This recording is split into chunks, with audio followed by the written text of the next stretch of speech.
Ayo, sikat terus. Kayaknya tangkapan ikan kali ini besar banget nih. Kelihatannya berat banget sih. Wuhuu! Emang saya happy itu sih kalau berhasil mancing ikan sebesar ini, fams.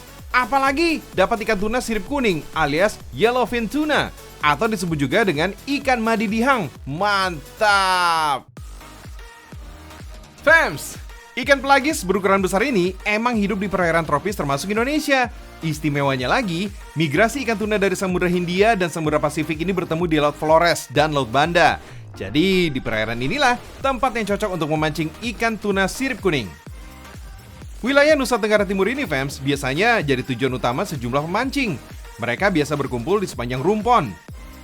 Sebenarnya ada beberapa teknik memancing tuna sirip kuning, fams, tapi teknik memancing ikan secara tradisional masih dilakukan di sini. Masyarakat setempat biasa menyebutnya dengan cara tobor atau chaming. Cara ini hanya efektif dilakukan pada siang hari aja, fams. Caranya, menaburkan umpan kesukaan si ikan, yaitu cumi-cumi. Jadi, cumi yang sudah dicacah dimasukkan ke dalam plastik khusus. Dengan alat pemberat, kemudian cumi diturunkan sampai kedalaman 60 meter. Lalu, tali pancing digoyangkan agar cumi berhamburan keluar. Tujuannya untuk menarik indera penglihatan dan penciuman tuna, fams. Tunggu deh sampai umpan disambar, fams. Fams, memancing ikan tuna sirip kuning ini bisa dengan pancing ulur atau handline. Tapi bisa juga nih dengan memakai joran ya. Wow, kalau dapat ikan gini jadi makin semangat ya. Warnanya cantik, fams. Semburat warna kuningnya jadi ciri khas pembeda dengan jenis tuna yang lain. Misalnya, ikan tuna skipjack atau yang biasa disebut ikan cakalang. Ikan yellowfin tuna ini beratnya beragam, fams. Ada yang 7-10 kg. Tapi ada juga nih jenis monster tuna yang beratnya mencapai 100 kg. Widih, mantap, fams. Bisa untuk makan satu kampung tuh dagingnya. Ikan satu ini memang menjadi incaran karena dagingnya yang rendah lemak dan berprotein tinggi. Nutrisi lainnya juga banyak kok dan bermanfaat bagi tubuh. Beruntungnya kita nih, fams, Indonesia adalah surganya ikan-ikan besar seperti ini. Tapi ada lagi nih cara lain untuk menangkap ikan tuna, fams. Wow, banyak banget ikan-ikan yang ditangkap. Karena suka bergerombol, memancing tuna relatif mudah di laut lepas, fams. Pokoknya dijamin gak diragukan deh hasilnya. Tuh buktinya. Sekali lempar pancing, langsung disambar tuna gede-gede. Mantep banget, fams. Gak perlu juga nih menunggu ikan terpancing sampai berjam-jam ya. Seru banget, fams. Tapi ingat ya, tebar umpannya jangan sampai berhenti. Harus ada yang bertugas menabur makanan kesukaan tuna. Biasanya cumi-cumi, udang, atau kepiting yang dicacah atau ikan kecil seperti teri, fams. Dari data Kementerian Kesehatan Republik Indonesia, Indonesia bisa memasak tuna sebanyak 16% dari total produksi dunia pada tahun 2016 loh. So, jangan heran deh kalau Indonesia mendapatkan predikat sebagai pusat perikanan tuna dunia. Emang jempolan deh, Indonesia mendunia. Nah, sekarang udah pada tahu kan cara menangkap tuna? Yuk kita ke laut.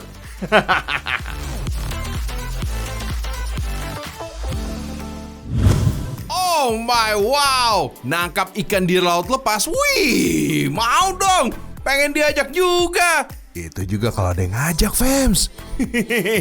Nah, cuma kadang-kadang saya suka berpikir, fams, kalau misalnya nangkap ikan di laut lepas, ya itu kan taruhannya nyawa, ya kan? Nah, apalagi kalau misalnya cuaca lagi buruk. Wah, wih, ngeri. Makanya kalau nawar ikan sama nelayan, waduh, yang bener dong, jangan jatuh harganya. Kasian lo, dapat juga nggak seberapa lo ya. Kecuali ya bosnya gitu loh, yang ngerti ya.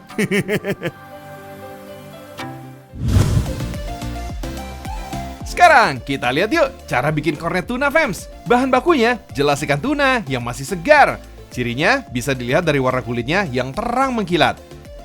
Lanjut.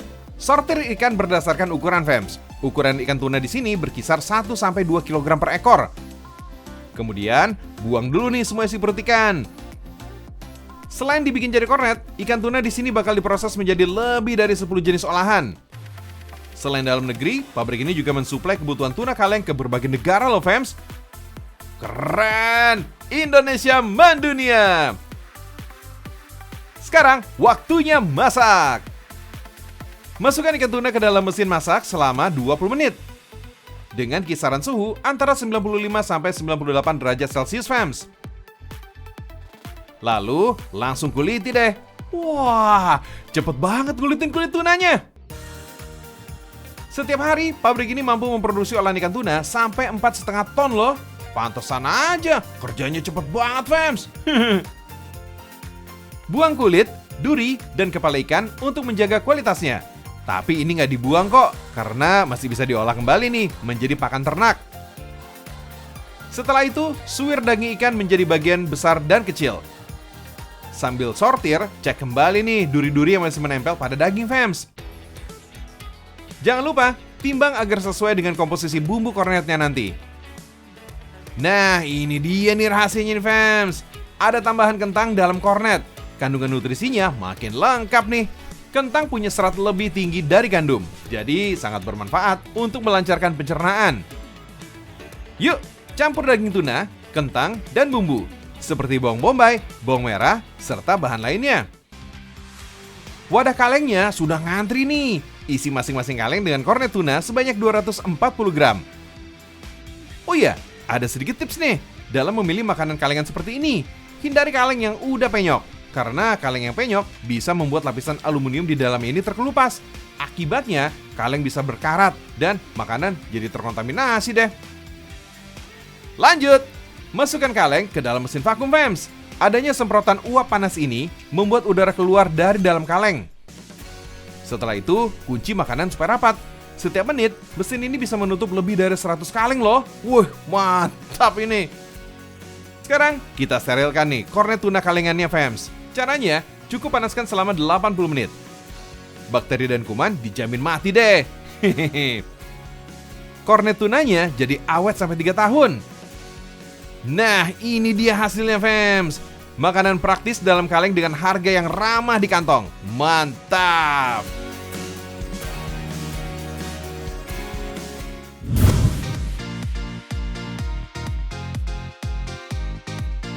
Ada cabai, pasti ada sambal, fams. Di Indonesia, ada kurang lebih 322 macam sambal loh, fams.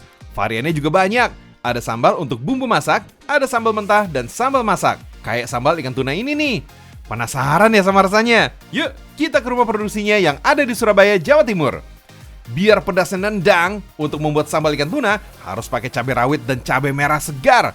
Bersihkan dari tangkainya, fams.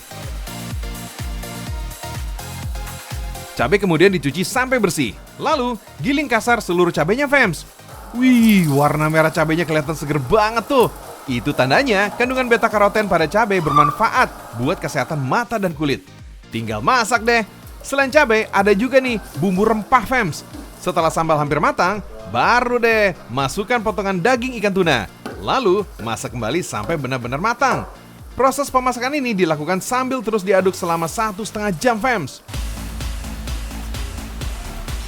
Sambal ikan tunanya udah matang nih, siap dikemas, fams. Sambal dikemas ke dalam toples-toples plastik yang ditutup kaleng khusus. Selain bikin sambal tetap higienis, penutup kaleng ini dilengkapi tarikan kait, biar gampang dibukanya, fams. Mirip kayak minuman kaleng gitu deh, praktis kan? Dalam sehari, rumah produksi ini bisa memproduksi ratusan kemasan sambal ikan tuna. Gak cuma satu varian, masih ada juga nih varian sambal lainnya. Sambal ikan tuna kayak gini emang cocok banget, fams. Jadi teman menikmati hidangan makanan di rumah. Bisa langsung jadi campuran lauk atau dicocol langsung juga enak tuh, fams. Rasa gurih daging ikan tuna dan pedasnya sambal berpadu jadi satu di mulut. Udah enak, rasa pedas dari senyawa capsaicin banyak manfaatnya buat kesehatan, fams. Sebagai antioksidan, melancarkan sirkulasi darah, meringankan gejala flu, sampai menjaga mood. Pantas saja makan sambal jadi nagih terus kan? Mantap!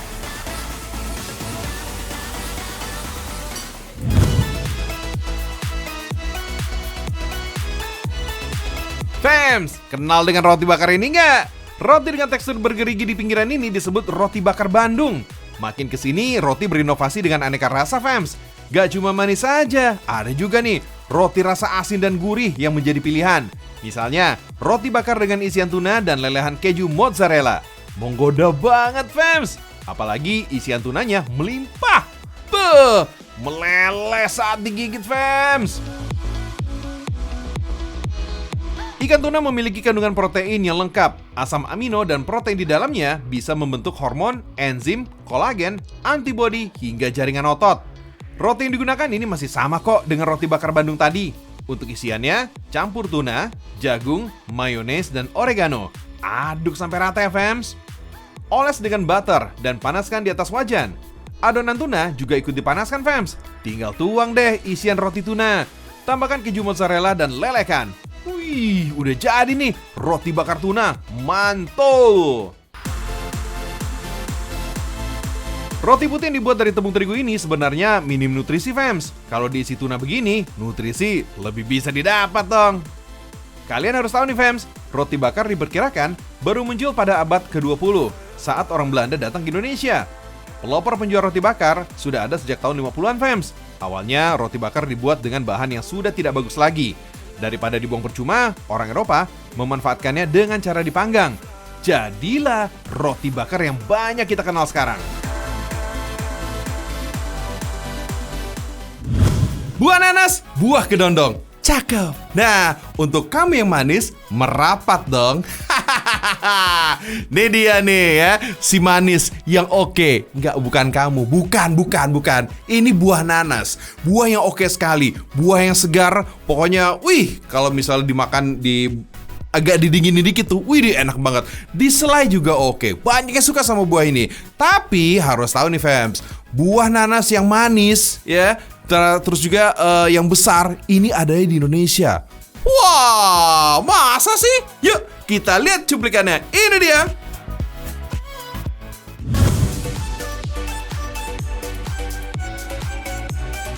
Nanas, buah yang tumbuh subur di iklim tropis. Makanya, buah yang satu ini mudah dijumpai di Indonesia fams. Asalnya sih emang dari Amerika Selatan, tapi ternyata 4 jenis nanas yang paling enak ini berada di daerah Pemalang, Bogor, dan Subang. Sekarang kita kenalan yuk sama jagoan nanas asal Pemalang ini fams. Biar ukurannya unyu-unyu, rasanya manis banget loh. Gak disangka, nanas madu Pemalang ini adalah salah satu nanas terbaik di Indonesia. Ukurannya hanya segenggam tangan fams. Nah, kamu pasti sering lihat kan abang-abang yang jualan nanas mini di pinggir jalan? Masyarakat di desa Belik Pemalang, Jawa Tengah rata-rata punya kebun nanas sendiri fams. Sekali panen, 1,5 hektar kebun bisa menghasilkan 3.000 buah nanas. Wah, banyak juga ya. Setelah ditimbang, nanas madu kemudian disortir berdasarkan ukurannya, kualitas, dan tingkat kematangannya.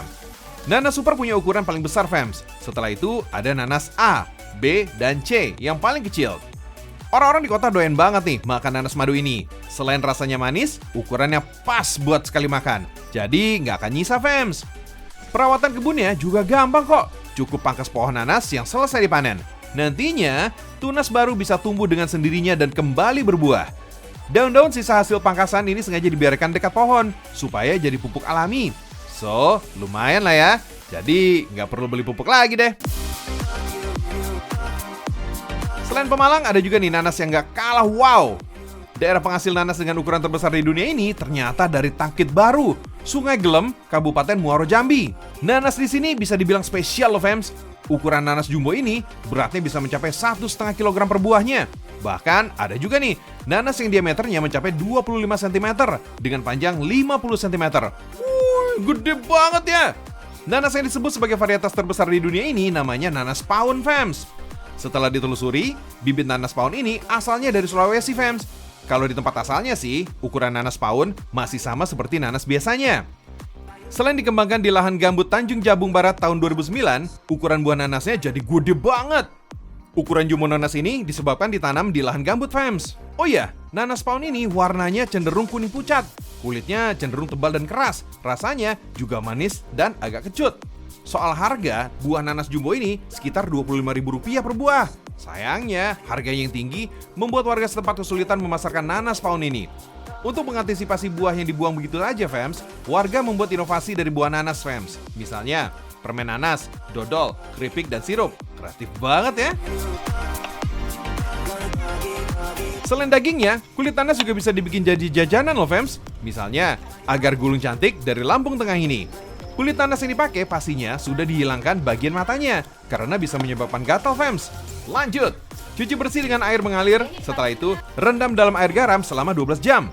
Kulit nanas kemudian digiling sampai halus, lalu diperas untuk mendapatkan sari-sarinya. Untuk membuat agar gulung, campurkan 1 gelas sari kulit nanas dengan gula dan agar-agar bubuk. Masak sampai mendidih dan mengental, fams. Tuang deh ke cetakan.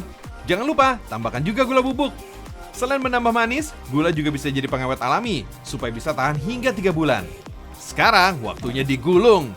Biarkan sesaat sampai mengeras. Setelah itu, agar gulung siap dipotong. Selamat mencoba ya, fams!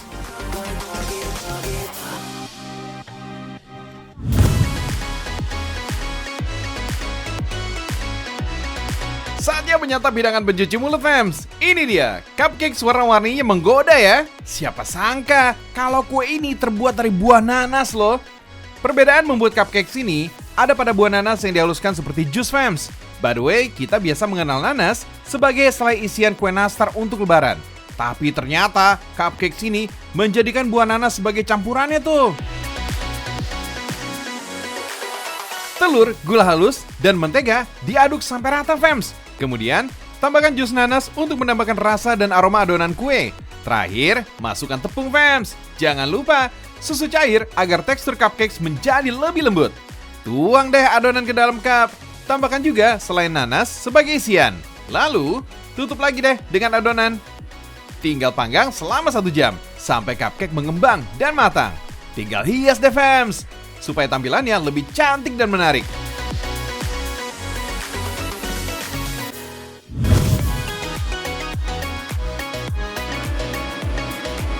Biasanya, fams, daun nanas yang sudah dipanen dibuang agar bisa tumbuh tunas baru. Wah, sayang banget ya. Tapi tenang, daun nanas gak cuma jadi limbah aja kok. Bisa nih dibikin produk fashion yang keren, fams. Serat daun nanas yang kuat bisa disulap jadi kain. Nah, panen daun nanas ini ada di daerah Subang, Jawa Barat.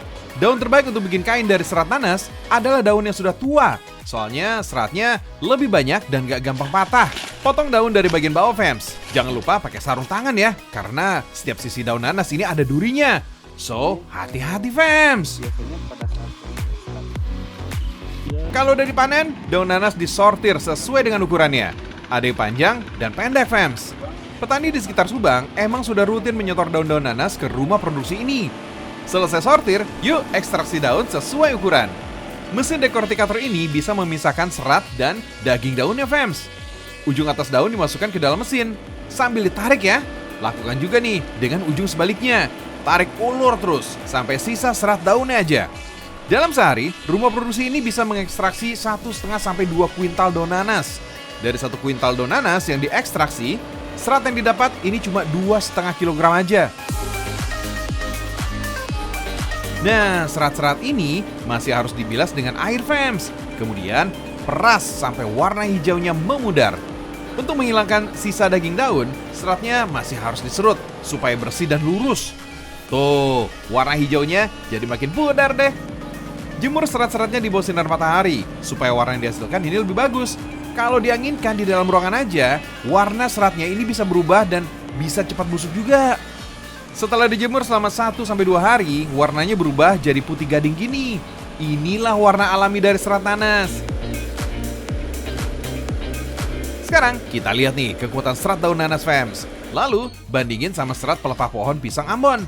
Wah, ternyata serat dari daun pisang putus setelah ditarik. Kalau serat daun nanas udah beberapa kali ditarik, ternyata nggak putus. Keren! Saking kuatnya, serat daun nanas bisa digunakan untuk menggantikan fiberglass, bahkan baja pada struktur bangunan. Wih! Sekarang, pisahkan setiap helai seratnya, ikat dan gulung terus sampai semua tersambung jadi benang. Lanjut, tenun benang sampai jadi kain. Alat tenun ini bisa menghasilkan selembar kain berukuran 180 x 60 cm. Kain dari serat daun nanas ini, pengirimannya sudah sampai ke Jakarta, Temanggung, Bogor, dan Bandung. Kalau seratnya aja sih, sudah diminati sampai ke luar negeri, seperti Malaysia, Jerman, dan Jepang. Indonesia mendunia!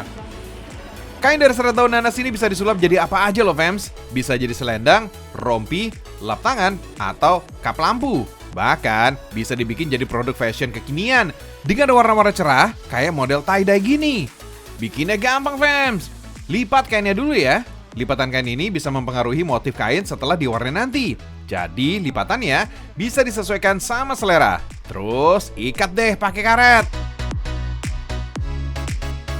Rendam kain dengan air hangat. Lanjut, celupkan ke dalam air yang sudah dicampurkan pewarna, fams. Oke, sekarang buka karetnya. Lalu jemur sampai benar-benar kering. Dan ini hasilnya. Kain tie-dye ini sudah bisa dijahit sesuai desain yang kita inginkan, fams. Kalau dibuat atasan bisa, dibuat jadi outer juga nggak kalah cakep. Gimana? Keren kan? Siapa sangka kalau produk berkelas ini dibuat dari serat alami yang tadinya cuma berakhir jadi limbah.